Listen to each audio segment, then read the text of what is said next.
Hey guys, today we're looking at the centerpiece for the first page of the Stitch Sampler book. Some of you may just be wanting to do this piece on its own. You're not interested in doing the Stitch Sampler book, and that's fine. You will find, however, detailed instructions on how to do all these stitches on the YouTube channel, so feel free to browse and have a look. So the idea of this piece is to take all the stitches that we've previously done and make a picture out of them. So that's what we're planning on doing today. So we've started off again, as usual, with a piece of linen fabric that it's not a special embroidery piece, it's just a piece that I got from my local sewing shop. It has been backed with some woven interface just to give it a little bit of extra strength and support. We have the template here. It's listed in the instructions below. You'll be able to download that, and that's been traced on with just a normal fine point pen. The beauty of using the threads that we're using means that it will cover the thread, and I've not had to worry about using water soluble thread or heat soluble thread or any pens, or anything like that. So that's that setup. So the threads that we're using today are from the Dyed Craft Etsy shop. These are all being hand dyed by me. You of course don't have to use these, but they're a 2-ply merino wool. We've got some indigo threads here. Now I've sort of done a dark, medium and light. Now with this light, it's actually a bit darker than our usual light indigo, but I find that the light indigo, you have a bit of trouble seeing that on the videos, so I've gone a little bit darker. We've got white, natural, and then I've picked out a couple of, these are oak, and then they were dyed with oak and then dyed again with indigo. Just a little bit of variation on the blue. I'm going to use that right at the end for a bit of foliage around the bottom. Now if you don't want to use these, you can use, another form of wool embroidery thread, that's fine. Or if you're looking for something a little bit more common and easy to get your hands on, then maybe something like a 5-pearl that's thick enough to cover the lines. And it's not quite as thick as this, but nearly the same. Okay, so I think we're ready to begin. Okay, so the first thing we're going to be working on is the brick structure in the building, and we're going to use the back stitch to do that. So I'm starting off with the mid indigo thread.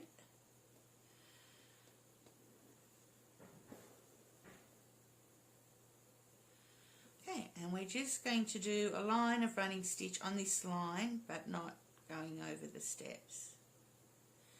Now what we're hoping to do with these little straight stitches that form a running stitch, the back stitch, is we want these to sort of look like bricks. The bricks holding up our building. Sorry, I just hit the light there.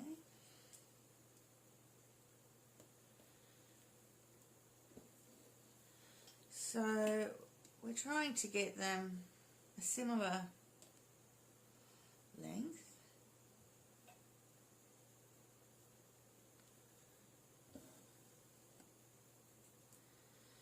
If you're anything like me, they all won't be exactly the same length.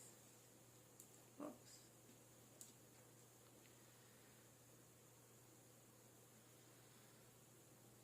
And we're hoping that this is sort of going to look like a line of individual bricks. Seem to have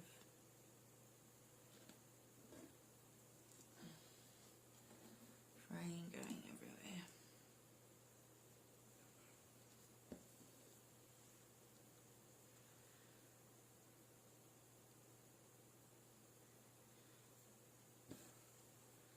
Okay, so just a nice line of back stitch.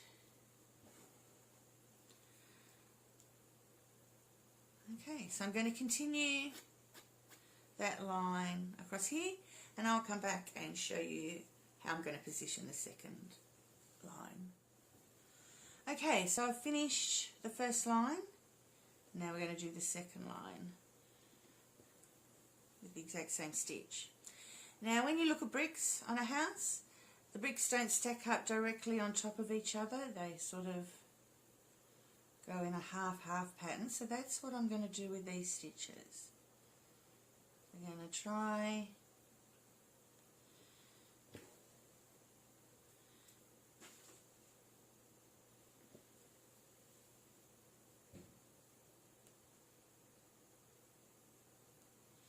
and put them so that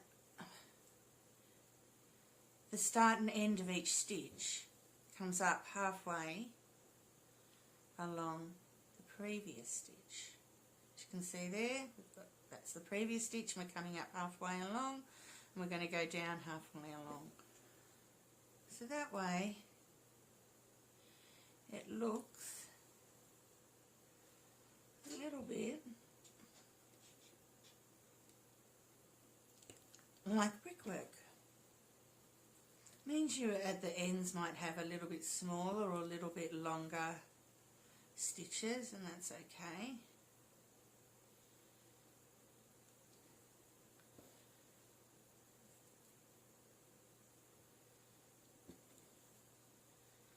There we go. So hopefully you can see that they're sort of half and half, so it's looking a little bit like brickwork. So this one here, oops, coming too far down, seems determined. We're going to do a very small stitch at the start, as if it's a little half brick, and then continue on.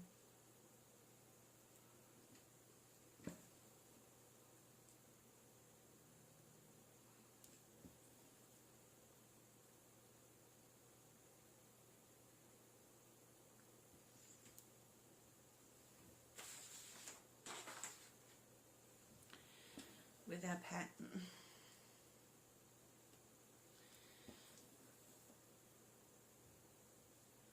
Okay, so I hope that makes sense. I'm going to finish this line, and then I'm going to complete another 2 lines. So there's 4 rows all up in the mid blue of this back stitch brickwork. Okay, so we have our 4 rows done in the mid blue. So that's giving us a nice solid foundation to our house. So next we're going to do the exact same thing but in white, and continue up the wall, finishing all the brickwork, and then we'll also do this section here, which I will show you the little difference there. But we'll continue up this wall, we'll leave the windows free, the doors free, one door free, and we will just keep continuing up until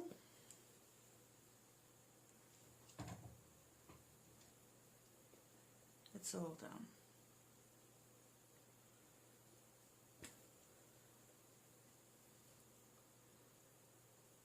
So again, we're doing alternate rows of how we do our spacing, so that we're always coming up halfway along the stitch below and going down halfway along the stitch below.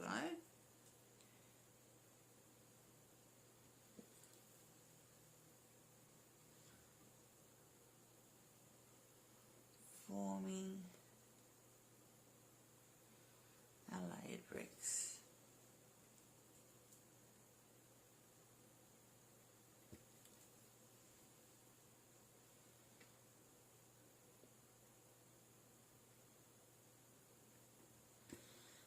Okay, so again I will continue and fill all this in, and I'll come back to you when we're ready to do this section.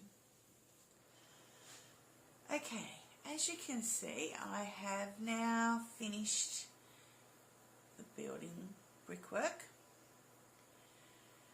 Just a little tip when you're doing this, I mean, you don't have to follow this, it's just the way I did it. Everybody will do things in their own way. But when I've done these areas here, I've started from the bottom and then gone up. And then I've gone back down to the bottom and gone up, back down to the bottom. Just so that I can sort of keep things even as I'm coming up to the top and finish off nice, and it all sort of, I know it all fits in. So that's just the way I do it. You may want to sort of go round if you want, but that was the way I went. Alright, so now we're going to do these sections. It's exactly the same. We're going to do our brickwork. However, I'm going to do them as 3 separate sections. So I'll do this, and then I'll go and do this, and then I'll go and do that. If that makes sense. Just to keep them as 3 separate sections. So when we want to put some framework in down here, we're not going to be crossing over the top of a stitch. We'll actually be sitting in a groove, which will help it all just slightly sit better.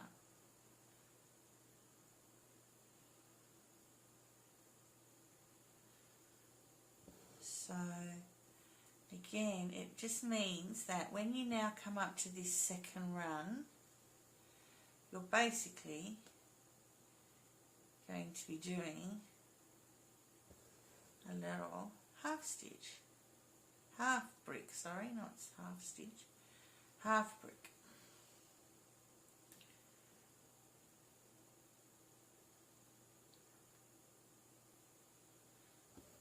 And then as we get to the end of the little row,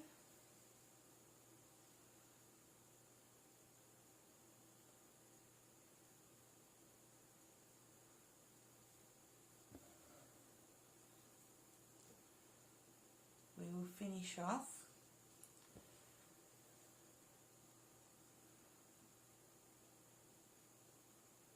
with another half brick. And then we'll go back and do 3 full bricks. Okay, so I will complete these 3 sections, and we'll have got a lot of the bulk of the work done, and we will be able to start looking at something else. Okay, so as you can see, I've finished all the back stitch. Now completed our back stitch down here and the walls down here, and our panels up there.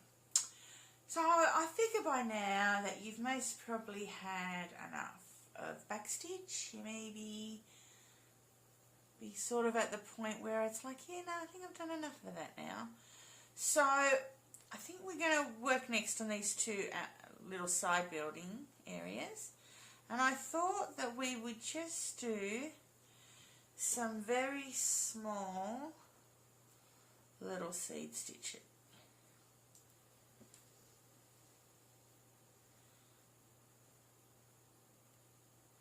Now, of course, what I'm doing is really, just add a bit more white there, is really just suggestions.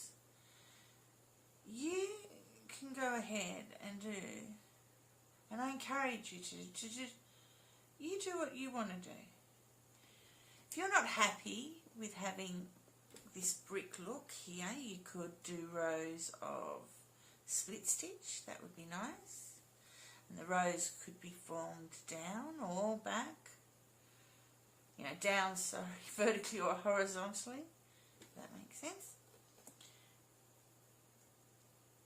You could, in this section here, continue on with the bricks if that's what you want to do.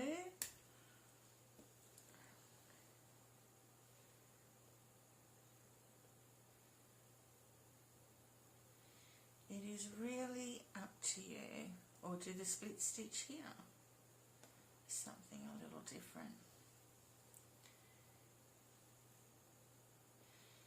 Now, I don't know how well you can see that, but as you can see, I am leaving very big holes with this needle.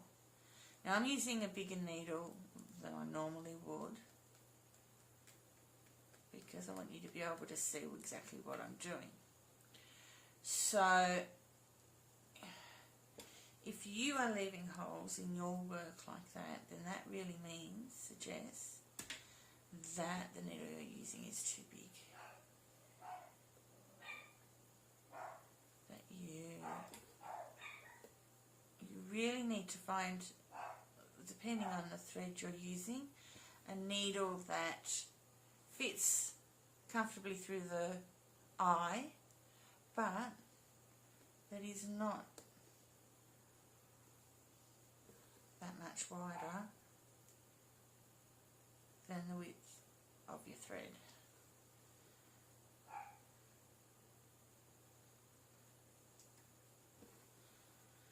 The difficulty I always have with seed stitch is keeping it random. I always seem to end up with patterns, especially when you're in a small space like this. But anyway, just fill in. Gonna end up with two straight bits together, but anyway. Okay, so just a little bit of seed stitch just to sort of fill that area in, and I'll do exactly the same on that side there. Okay, so I finished the seed stitch here. I'm now working on the door. You can see I've already done 2 panels, so hopefully you can get a good idea there of exactly what we're doing. I've got 2 needles going, 2 lots of thread going, one in the mid indigo blue and one in white. So start off with the indigo, and we're going to just do the outline of the square or the rectangle using our straight stitch.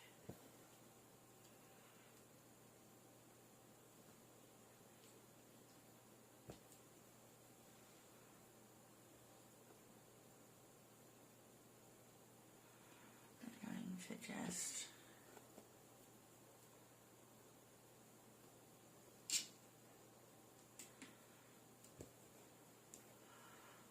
form the outer rectangle first. Okay, and once we've done that, we'll move on to our white.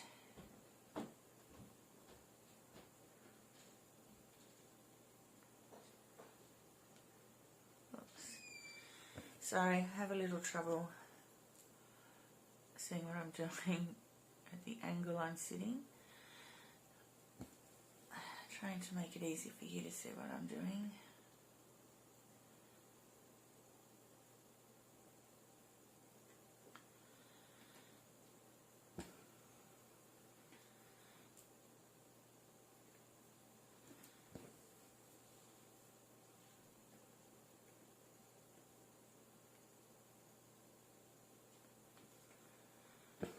Okay.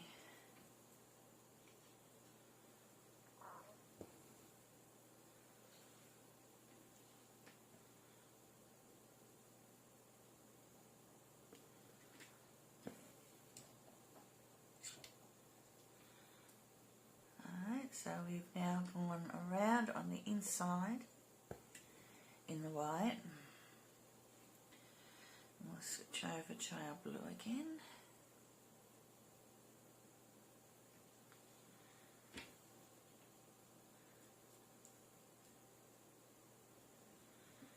And we'll do another blue. Getting my blue and white tangled up.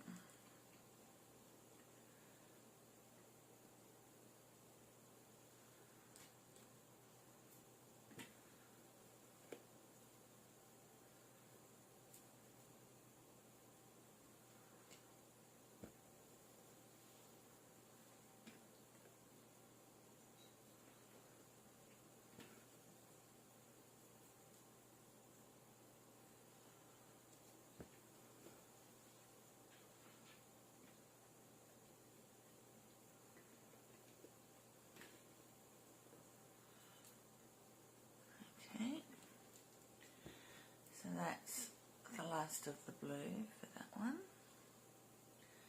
Back to our white, and we'll do another rectangle. Whoops, it helps if I had my needle threaded properly.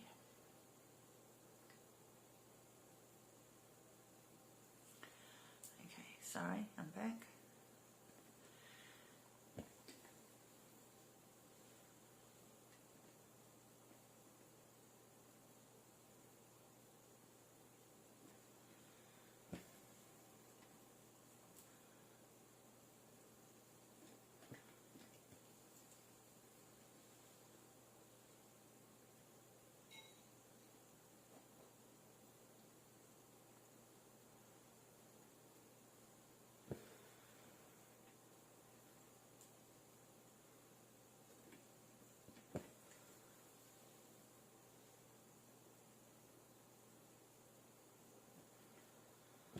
Okay, and then we will just finish off with a straight stitch in the middle. Can be either 1 or 2 stitches depending on the area you're doing. I think I used 2 stitches in here and 1 in here. I mean, it'd be nice if they were all the same, but I don't think you notice the difference too much. Alright, so that's how we're doing the panels of the doors. So I'll do the last panel and come back for us to look at the windows. Okay, so we have, I finished the door and I've done 1 window. So this is what we're working on now. This is what we're aiming for. So I'm threaded up with some medium indigo. First thing I'm going to do is work on the inside of the window. So it's just a case of following these lines, doing lots of straight stitches.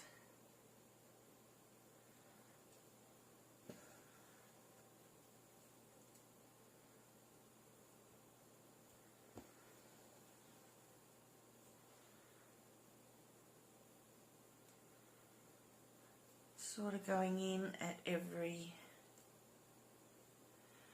join here rather than doing full stitches going over the top, so it looks more like it's the inside window pane.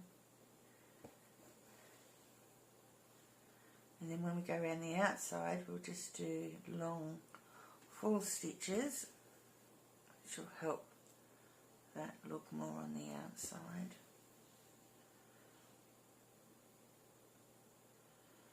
Just slightly.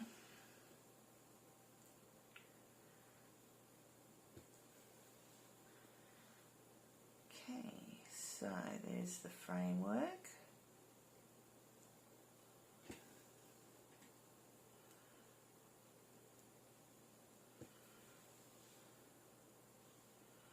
And then it's just a case of 2 straight stitches on each side here. Try and come out and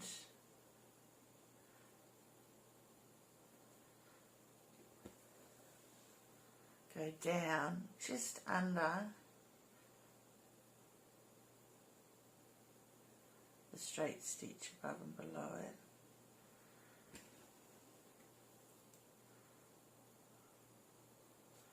If you want to just check, even if you want to just check if you are going straight, you just hold it straight and then you sort of know where you want to go down. Does that make sense? Not sure it does. Let's try it again. So I want to come out under that stitch, just move over a little bit, not through it. So you definitely don't want to be coming through these stitches. And then to make sure you are going down in a straight line, just pull straight down on your thread, and then that'll give you a guide as to where to go in. and hopefully give you a nice straight stitch.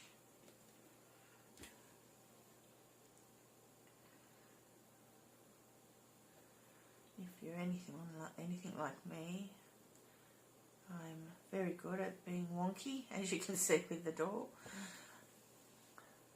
Straightness is not necessarily a natural gift I have.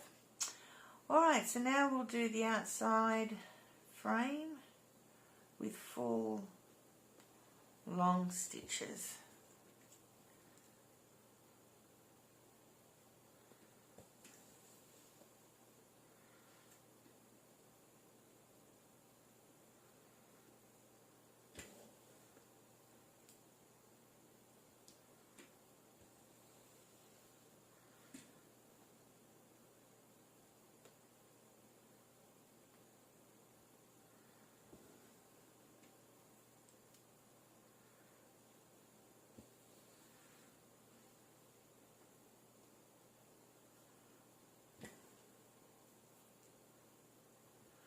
And then we have a window.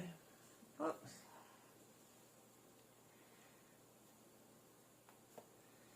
Okay, so I'm most probably going to finish this video there. I'm going to split this embroidery piece into two smaller size videos. So we'll finish that there. The next video we will complete it. We'll get our roofs done, our outlining done, stairs, and a little bit of foliage done. So look forward to that.